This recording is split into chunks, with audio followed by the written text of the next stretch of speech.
This is Dr. Robert Hampson. Dr. Hampson is a PhD, Associate Professor of Physiology and Pharmacology at Wake Forest School of Medicine in North Carolina.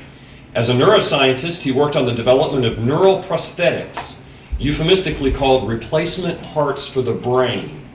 Dr. Hampson's research on the neural encoding of memory in rats, monkeys, and humans has contributed to the development of a hippocampal prosthesis for the restoration of memory, which will be tested on humans, which is kind of scary, within the next few years, okay? And his talk, when he's set up here, will be nothing like a little biomedical science in space. All right, thank you. I really appreciate the opportunity to talk today. I take a little bit of different tack. At the second TVIW, I came in as one of the only biologists in the group and had a few things to say that people said, well, gee, we hadn't really thought about that. There was, I'd like to talk a little about what we need to do in terms of the biomedical research, where did that come from? What we need to do in terms of the biomedical research. So a year and a half ago, I came in front of the group and said a number of things about what we need to know about the brain before we go. And we need to understand issues of prolonged microgravity, prolonged radiation, genetics and probabilities of neurodegenerative diseases, the possibilities and the techniques and technologies for interfacing the brain so that we could capitalize on teleoperation and repair, and also possibly use brain implants to relieve issues of the psychosocial isolation. And during the Birds of a Feather breakout sessions, there was a question of what should we prioritize for the next 5 years, 10 years, 15, 20 year, and I proposed that we need a biomedical research laboratory. Well, my proposal did not make the top 5 list. However, a number of individuals, including Les, Eric, and Robert, said, well, come back at the next meeting and tell us what that biomedical research lab should be. So that's actually what I'm here to do today, is to talk about what we need to have in terms of a biomedical research lab in space. So why a deep space or high Earth orbit laboratory? Well, for one thing, we can't do artificial gravity research in a 1G field. It's not going to happen. We need to have ready access to vacuum, solar radiation, micro-G. It needs to be a livable habitat. If you're going to do any sort of research with artificial gravity, your staff is going to be your research subjects. So they have to be able to spend all of their time at whatever G condition you've set up in your laboratory. And it needs to be close enough that you can resupply and be able to, if you actually have a patient, if you have a research subject that has to be returned to Earth, you can do so. You can resupply. And also, one of the great options here, and I discussed with a number of people last night where to place this. I'm really not going to talk too much about where to place this laboratory, but one of the great options is to get access to being outside Earth's magnetosphere, because we need to be able to study radiation effects. And I'll get to that a little bit more later.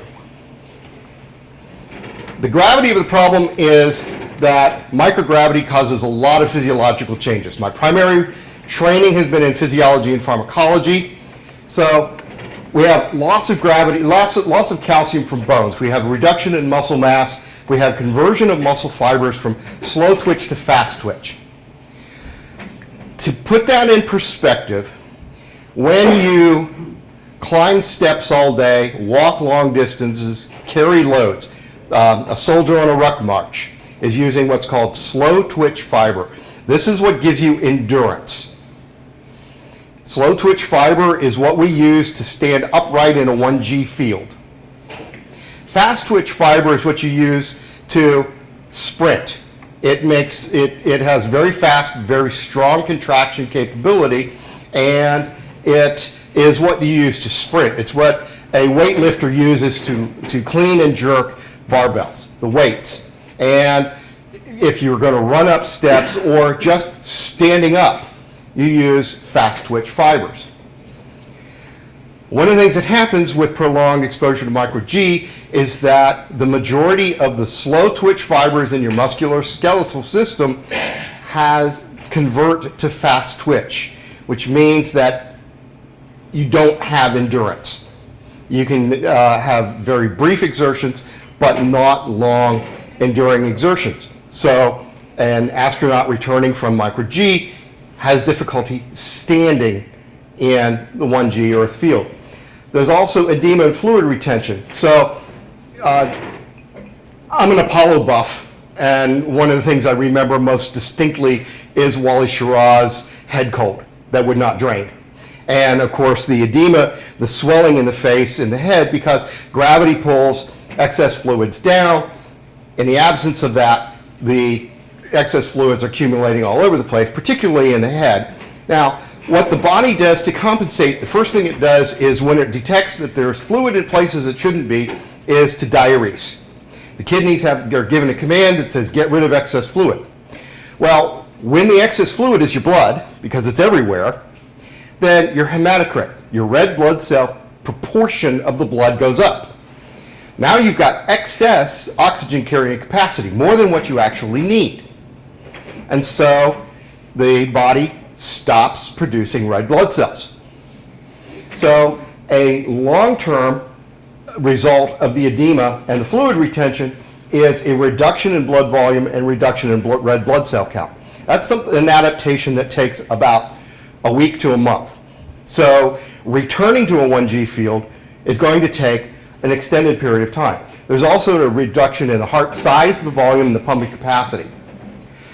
To date, no drug treatment. We have drug treatments that will reduce calcium loss. We have drug treatments that will treat edema. We have drug treatments that will treat muscle loss. The ISS astronauts spend time on treadmills and bicycles.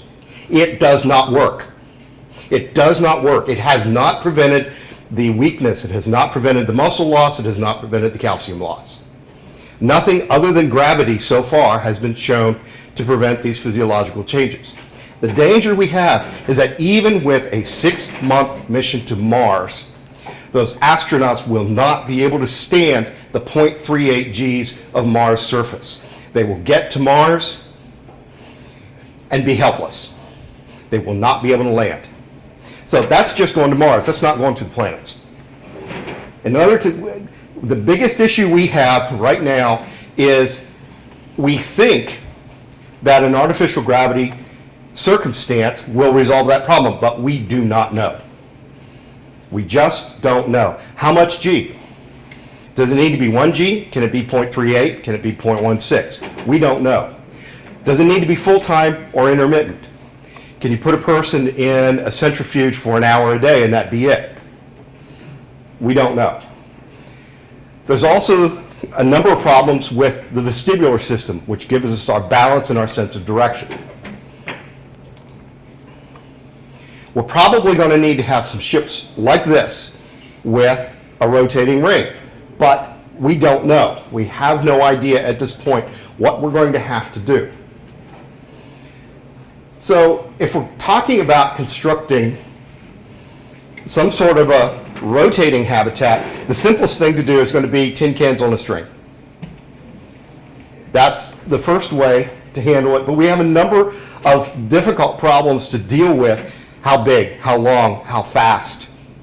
I've given 2 constructions here. One has my minimum laboratory size. My minimum laboratory size, which I'll get into in a few moments, is 4 decks per side, about 40 meters total radius, and would have to spin at 5 revolutions per minute in order to produce 1 gravity. If we can extend this with just a tether between the two out to 100 meters, we can drop that rotational speed down to 3 RPMs to generate 1 gravity. To get it down, to get the revolutions down to only 1 revolution per minute, we have to extend the radius out to 1,000 meters. So there is a definite drop-off in terms of the scale. One of the major issue we have is that as we increase the radius, we've reduced the rotational, the angular velocity, but we've increased the linear velocity. With a 40 meter, 5 RPM, our ends are rotating at 21 meters per second. It's actually rather surprising, about 45 miles per hour. The faster rotation, we go to a 100 meter radius, it's slower rotation, the ends are rotating faster, about 31 meters, 70 miles per hour. So this is matching speed. If all you're doing is trying to resupply and match speeds at the hub of whatever this laboratory is, that's not much of an issue. However, it's an issue for the inhabitants. And it's an issue because of this structure right here. This is the inner ear. And we have, I think that I'm creaking back and forth here. We have the sound transduction mechanism of the inner ear, and we also have the vestibular system. The vestibular system gives us our sense of velocity, movement forward, movement back, rotational, movement to the side. Are we standing? Are we sitting? Are we laying down? There are 3 different loops that give us almost a triangulation system, a 3-axis system. They detect directional changes, but they also adapt to a constant velocity. We have a symptom called a syndrome called vertigo, which results when the vestibular system is providing contradictory information to the brain compared to other systems. For example, visual system.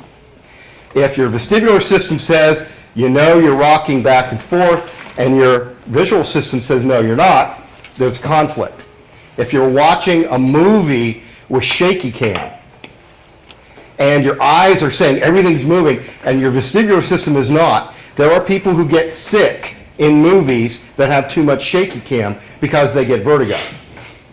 And one of the biggest issues is the problem of what happens if you are in a system with angular velocity and linear velocity and you turn your head. For those of us who are still kids at heart, who remember getting on the merry-go-round on the playground, and you have your biggest friends start pushing it and running. So you get it up as fast as you can get, and then if you're the lucky person who's actually sitting on the merry-go-round, you're sitting there, way, really feels like fun, and you try moving your head, and all of a sudden you get dizzy. Or you can't move your head. Well, that's the issue that we're actually starting to realize is going to be a problem, because we have these loops of the vestibular system.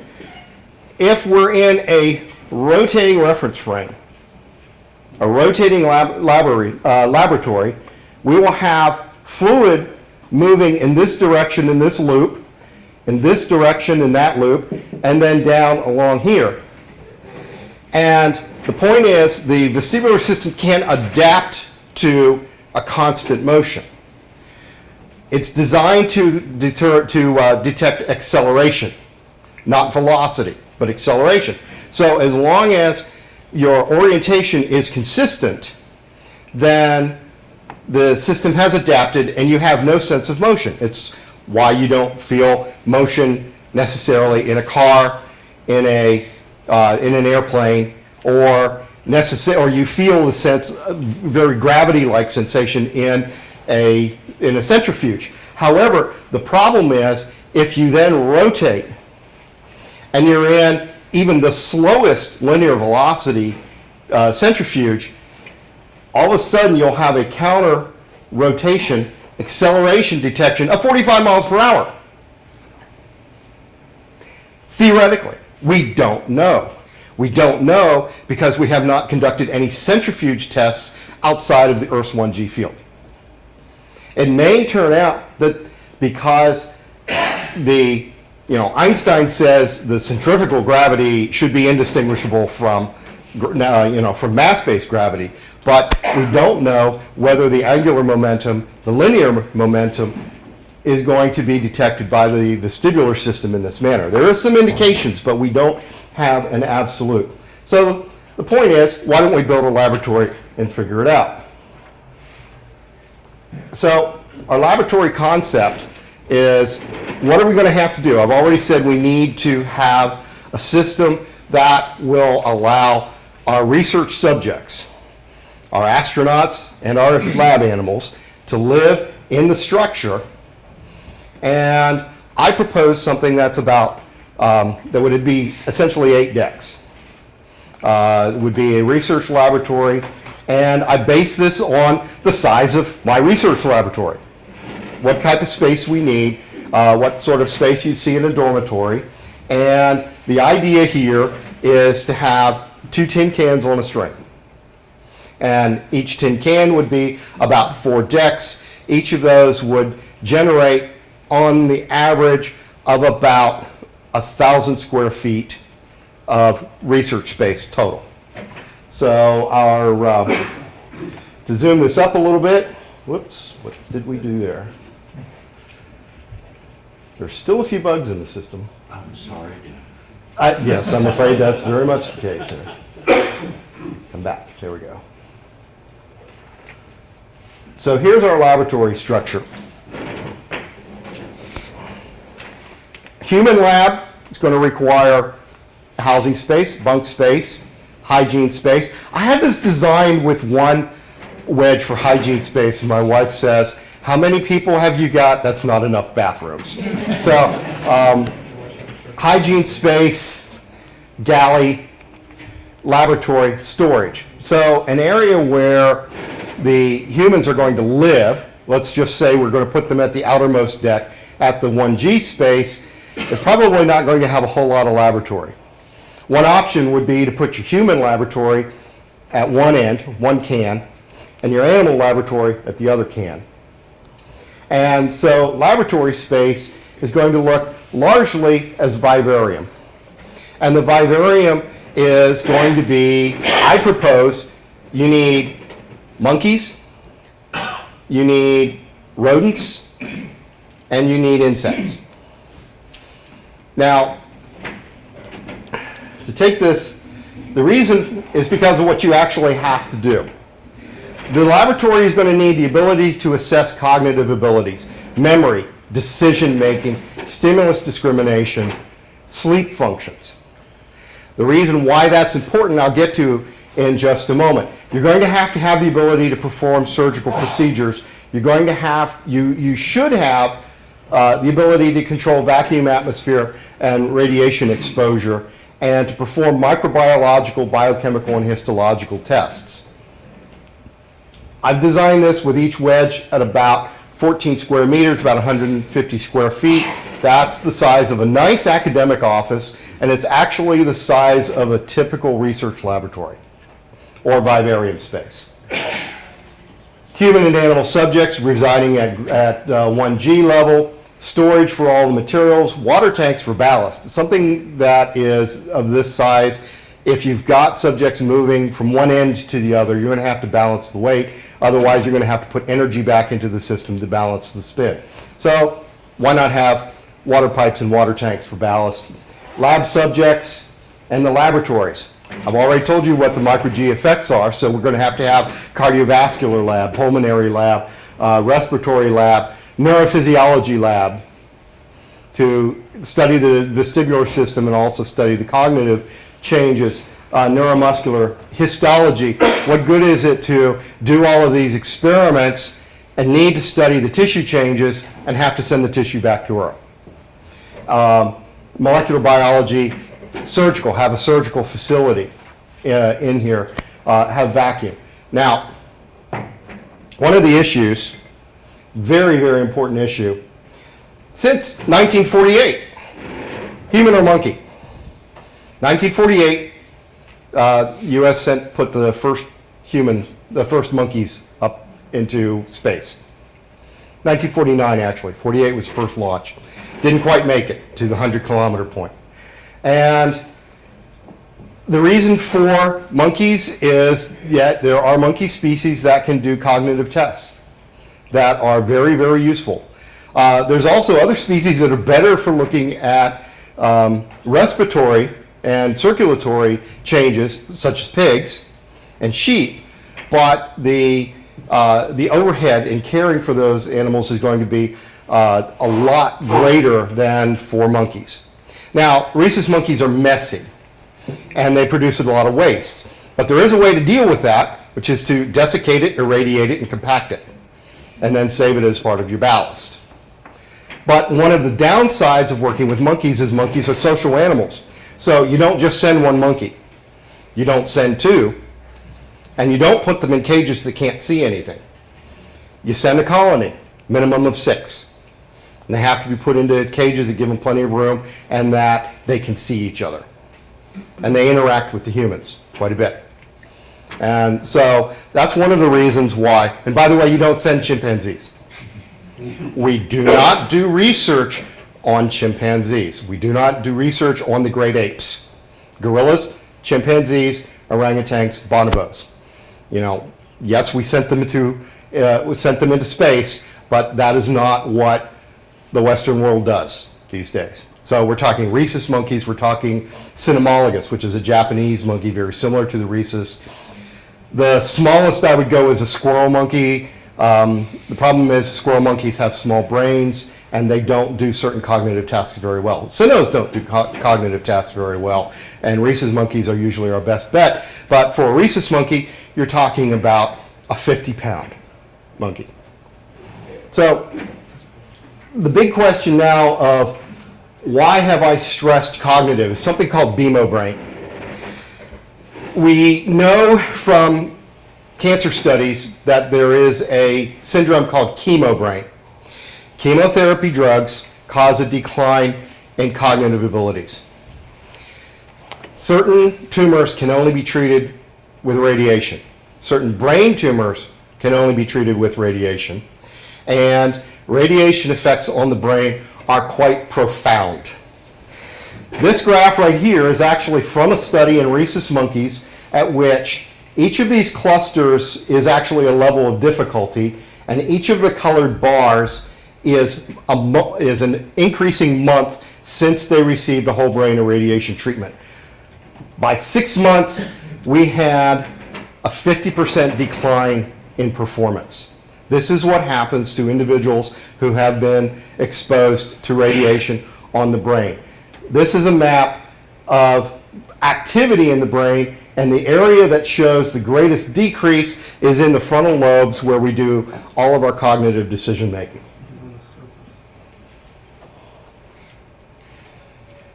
A set of comparative radiation exposures, banana equivalent dose, 1 microsievert. For those of you who have an experience with nuclear energy, that's the amount of radiation you get from eating a single banana from the potassium 40. A sievert, I had to explain this last night. If you're used to dealing in terms of REMS, a sievert is 100 REMS. In the biomedical field, we talk about grays. Grays are the absorbed dose and are subject to a scale factor based on what type of radiation in order to give you sieverts. However, 5-hour plane flight at 33,000 feet altitude, 25 microsieverts. 5-day trip to the moon, 7 millisieverts. A year in the International Space Station, 150 millisieverts. The threshold at which point we start seeing cancers is 100 millisieverts. The threshold at which we start seeing cognitive impairments is 250 millisieverts. Now, the whole brain irradiation I showed you is a 5 sievert dose. Gamma knife generates 20 sieverts, but very localized. But the issue is a 6-month mission to Mars would expose an astronaut to 250 millisieverts. 3 years on Mars would be 1.2 sieverts, and a solar flare during those missions would give exposure of 2 sieverts. One flare, and we start seeing cognitive degradation in our astronauts. One flare unshielded. So for one, that is one reason why I'd like to see us put a research lab, say at the Earth Moon L2, so that it spends part of its time outside the magnetosphere, so that we can then start looking at these things. Let's build a laboratory now within the next 25 years so we can figure out what we need to know before we can do truly long duration flights. And we can build something like this until we have this. Thank you.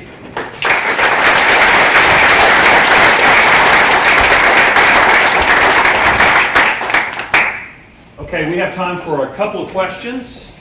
And we do have a runner with the microphone, so if you can wait for the mic, wherever you want to take it. Just Who first? Who do you want? Eric. Bob, have you considered tidal forces generated as a result of differing distances from the center of rotation of the laboratory? Tidal force is definitely an issue. That's one reason why the 40 meter is probably less ideal than the 100 meter in order to reduce tidal forces. It's also one reason why you would not want this laboratory to be fairly close in low Earth orbit. You'd want it minimum high Earth orbit. we have one time for another 2 questions, probably. So these two right here. Yep.